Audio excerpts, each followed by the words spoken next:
At 50 years old, Michael Thompson was sleeping in his car. No home, no money, no hope. 5 years later, he was worth over $3 million. This is the story they said was impossible. Michael had done everything right. He went to college, got a business degree, worked his way up to VP of sales at a tech company in Austin, Texas. 6-figure salary, nice house in the suburbs, 2 kids in private school. From the outside, he had it all, but behind closed doors, things were crumbling. His marriage fell apart after 22 years. The divorce was brutal. Legal fees drained his savings. Then the company he worked for went bankrupt. Overnight, his job disappeared. At 48, Michael was starting over. But starting over is harder when you're not 25 anymore.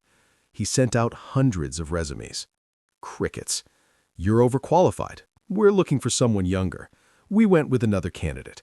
His severance ran out, then his savings, then his unemployment benefits. He lost the house, moved into a cheap apartment, then couldn't afford that either. On his 50th birthday, Michael slept in the back seat of his 2004 Honda Accord, parked behind a Walmart, alone. The first night in that car, he couldn't sleep. Every sound made him jump. Every passing headlight felt like judgment. This wasn't supposed to be his life. He was educated, experienced, hard-working. How did he end up here? Days turned into weeks. He showered at a gym he could barely afford, $8 menu meals, kept his situation hidden from his kids. He was too ashamed to tell them. He kept applying for jobs, but when you don't have an address, things get complicated. No address means no consistent mail. No consistent mail means no background checks. Employers ghosted him. The rejection crushed him. He started drinking to numb the pain, sat in parking lots staring at nothing, thinking about giving up. One freezing November night, he sat in that car and broke down. 50 years old, and he had nothing. Not a home, not a career, not even his dignity.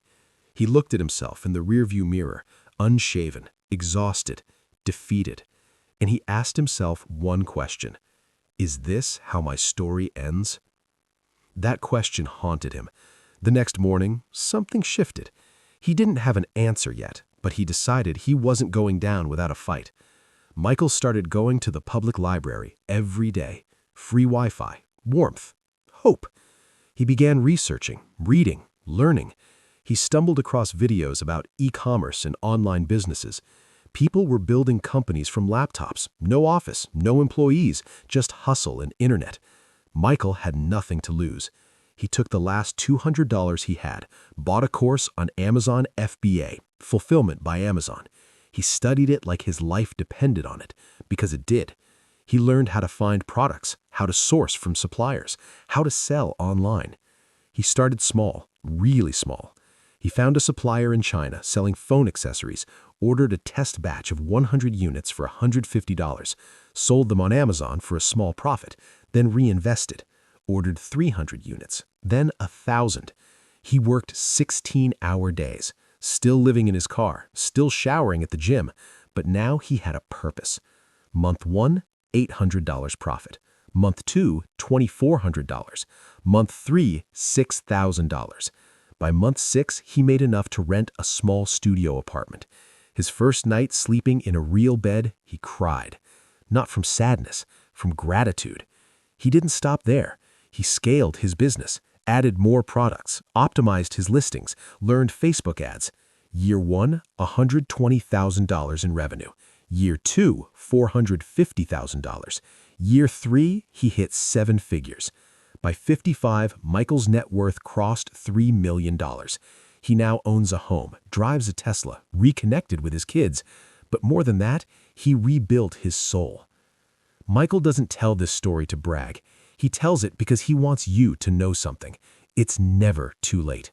You are never too old. You are never too broken. You are never too far gone. At 50, sleeping in a car, most people would have given up, but Michael chose differently. He chose to believe in one more chance, one more try, one more day. And that's all it takes. One decision to not let your circumstances define you. one decision to bet on yourself when no one else will. See, rock bottom isn't the end of your story. It's the foundation for your comeback. Michael says the car was the worst thing that ever happened to him, and the best thing, because it forced him to strip away everything that didn't matter: the ego, the shame, the excuses, and rebuild from nothing. That's where real strength comes from, not from success, but from surviving failure and choosing to rise anyway. So, here's the question for you. What failure are you letting define you? What setback are you using as an excuse to quit? Maybe you're not homeless, but maybe you feel hopeless. Maybe you're not broke, but you feel broken. Remember this: your age doesn't determine your potential. Your past doesn't determine your future. Your circumstances don't determine your destiny. You do. Michael was 50 and homeless. At 55, he was a millionaire. What will your next 5 years look like? That's up to you.